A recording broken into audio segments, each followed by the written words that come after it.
Пайгамбар саллаллаху алейхи вассалам Муслим жана Тирмизи, Имам Ахмад андан башка хадис булактарында келген хадисте мындай деп хадис айтып атат. Бул дүйнө момун адам үчүн түрмө, капыр адам үчүн бейиш. Баарыбызга белгилүү болгондой, Пайгамбар саллаллаху алейхи вассалам көптөгөн хадистеринде, осуяттарында кыска кылып, бирок мааниси терең болгон көптөгөн осуят хадистерди айткан да. Мындайча айтканда, кыска нуска сөздөрдү көп айткан. Мына ушул кол алдыбыздагы хадис ошондой хадистердин бири.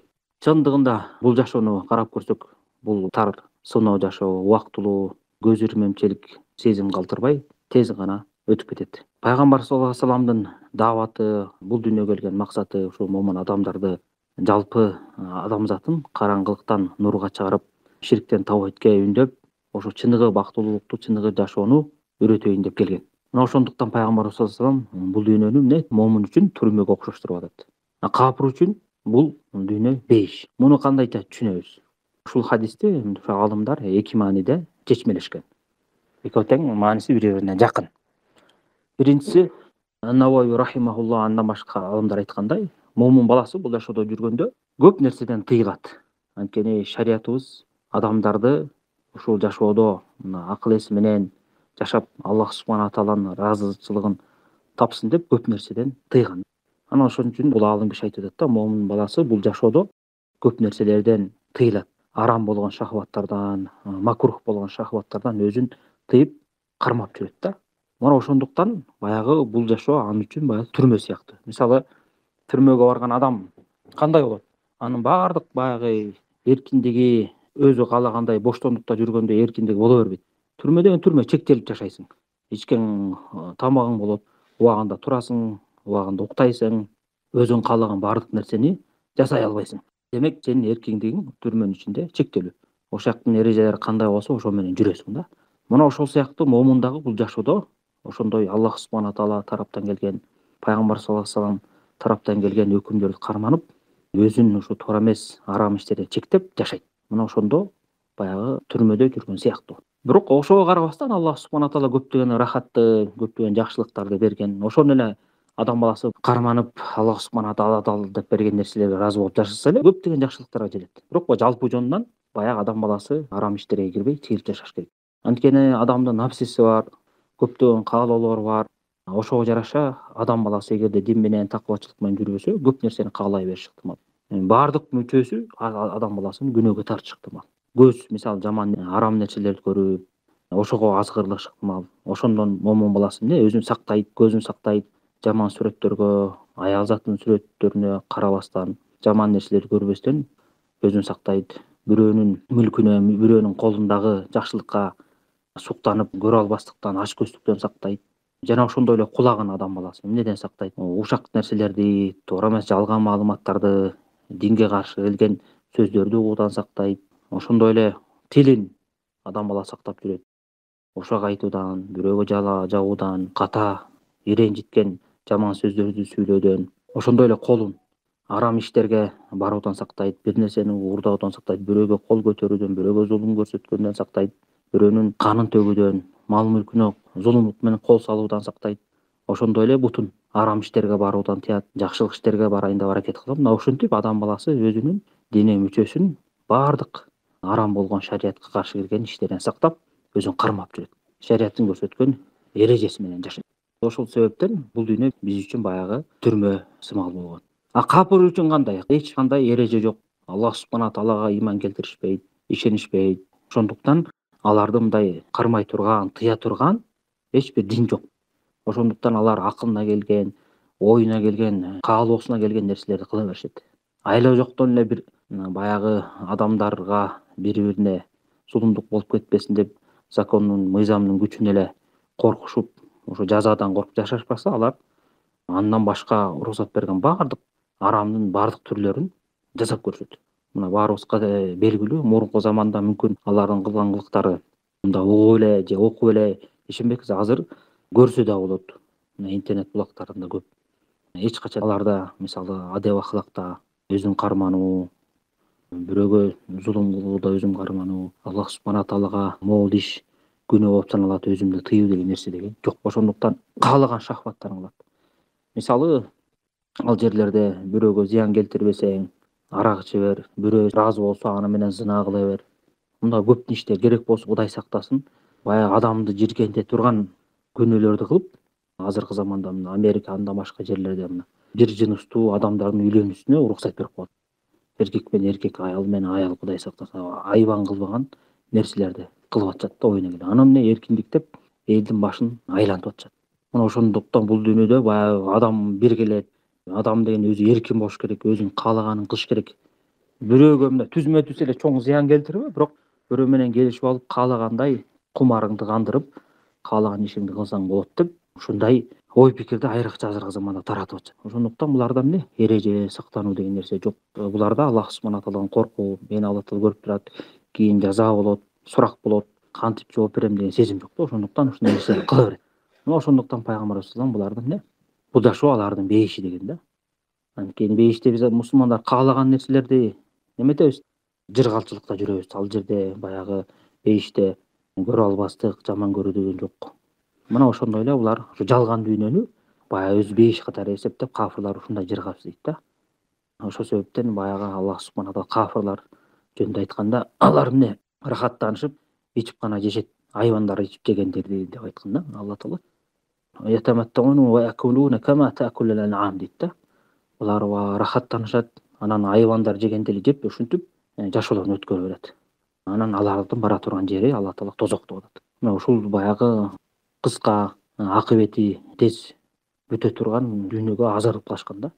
Мына ошол себептен пайгамбар саллаллаху алейхи вассалам бул дүйнө алардын бейиши деп. Бул негизи биринчи мааниси да. Экинчи мааниси эмне себептен пайгамбар саллаллаху алейхи вассалам ушундай деп айткан? Бул салыштырмалуу айтылган дейт кээ бир алымдар. Анткени дейт, бул дүйнө менен бейишти салыштыра турган болсок, жыргалчылыктан. Бул дүйнө эч качан бейишке тең келбейт. Салыштырмалуу мусулман баласы бул дүйнөдө жашаса, бул дүйнөнүн жыргалчылыгы тиги дүйнөнүн бейиштин жыргалчылыгына караганда түрмө сыяктуу болуп калат дейт. Бул жакта эмне жыргаган нерсең чектелүү, бат эле унутасың.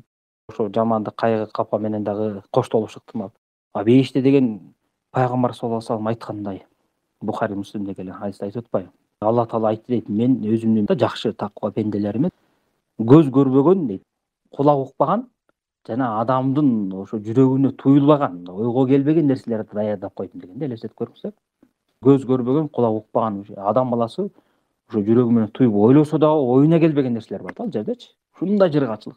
Аллах субхана таала ошону ар бир мусулманга насип кылсын. Мына ошондой бейишке бул дүйнөнү салыштырсаң, бул момун үчүн түрмө сыяктуу эле болуп калат. Эч бир жыргалчылык жок, чектелген сыяктуу болуп калат да. Ошол себептен айтат. А капыр үчүн дейт, капырдын бара турган жайы тозок. Ким бул дүйнөнү капыр бойдон өтсөчү. А тиги дүйнөнүн азабына, кыйынчылыгына, түбөлүк азабына салыштырмалуу кафырлар үчүн бул дүйнө эмне? Бейиш болуп калат да. Жыргалчылык. Ал тиги дүйнө аябай азабы катуу, түбөлүктүү да. Бул дүйнө ошо тиги дүйнөгө салыштырмалуу капырлар үчүн бейиш деп айтылган да. Мына ушундай экинчи мааниси ушундай деп түшүнсө болот. Мына ушуга байланыштуу бир окуя айтылат экен ислам тарыхында. Ибн Хажар деген чоң алым болгон, Сахих Бухарини шархтаган алымда. Анан ошол кишинин ушундай бир окуясы бар деп айтылат экен. Эми туурабы, туура эмеспи, валлаху алам. Бирок ошону Файдул Кадир деген китеп Манавинин ушундай китебинде келет экен да. Ал киши ошол баягы соттордун үстүнөн караганда жалпы мындайча айтканда азыркы тил менен айтканда генеральный сот болгон экен өзүнүн заманындачы, чоң сот.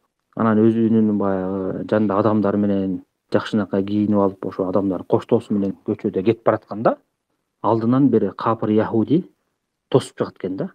Анын кесиби май сатат экен.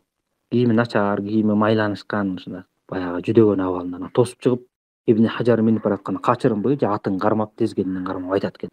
Эми биздин акыбалды кандай түшүнсөк болот? Же мусулмандын караса, силердин пайгамбарыңар ушундай деп хадис айтты эле го.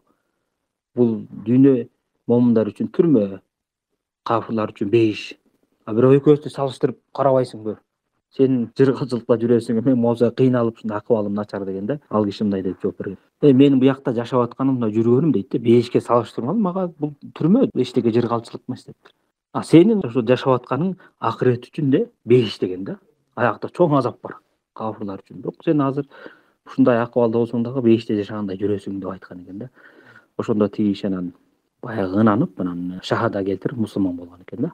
Мына ошондой сыяктуу эле баягы момун адам каалоосун, үмүтүн баардан акыретке арнаш керек.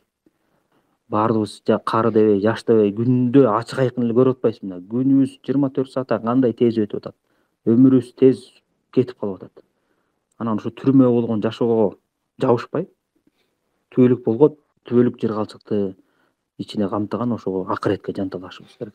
Болбосо бул дүйнөгө азгырыла берген болсок, жабыша берген болсок, акыретте түбөлүк жашоодон құр калабыз да. Ошо пайгамбар саллаллаху алейхи вассалам бул дүйнөнү ошо момундар үчүн да түрмө сыяктуу кылып кетсе, биз аны эмне бейишке айландырып алып, бактылуу бейишке айландырып, шахватыбызды ээрчип, күнөө иштердин аркасына түшүп калбашыбыз керек. Биздин баарыбыздын бара турган жерибиз акырет. Ошону үмүт кылып, ошого даярданышыбыз керек. Антпесе башыбызга кыйын акыбал келип калган болсо, тиги дүйнөгө барганда, ал жерде өкүнүч деген уже пайда бербейт. Барган адамдар, кафырлар баары тең өкүнүшөт. Алла таалага жалдырап тиги дүйнөгө кайтарып кой, мен жакшы иш кылат элем деп. Бирок ал өкүнүч эч пайда бербейт.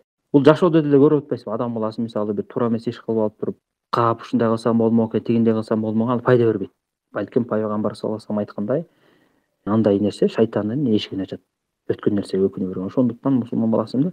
Эрте аракет кылыш керек. Баардык колунан келген жакшылык иштерди кылып калыш керек. Ал ким өзүнүн ишине алдына жараша. Кимге Аллах субхана таала илим берсе илим таратыш керек, илимге мүмкүнчүлүк берсе илим талап кылыш керек, даават кылганга мүмкүнчүлүк болсо даават кылыш керек, садака кылганга мүмкүнчүлүк болсо садаканы бериш керек, Алла тааланы көп зикир кылыш керек. Ошол жакшылыктын кандай эшиги болбосун, ошону кармап калыш керек да. Аллах субхана таала момунга өзүнүн алына жараша, мүмкүнчүлүгүнө жараша кээ бир жакшылык иштерин ачат. Ошону адам баласы колдон чыгарбай колдонуп калыш керек. Мисалы кээде Аллах субхана таала кээ бир пендеге байлык эшигин ачып коет кээ бир учурда. Акча берип койот же башкасы берип койот. Ошону убагында пайдаланып калыш керек да. Убагында пайдаланып ал бир күнү турбай кетип калышы ыктымал. Кээде Аллах субхана таала адамга илим мүмкүнчүлүгүн ачат, илим талап кылганга. Ошол учурунда илим алып талап кылып алсаң, болду, Алла таала ал эшикти алып койсо, ар кандай тоскоолдуктар чыгып, ошо менен алек болуп, баягы илимге жетишпей калат. Кээде Аллах субхана таала садака берүү эшигин ачып коет. Садака бер десе ойлобоңуздар, баягы бай эле адам берет, анан ошо бай эле адам садака кылат деп. Жок, садака деген кичинекей нерсе болсо дагы садака да. Садаканын көп түрү бар. Бир тууганыңа жылмайып саламдашсаң, учурашсаң да ал дагы садака. Кичине жардам берип койсоң, бир жумушуна жардам берип койсоң, ал дагы садака.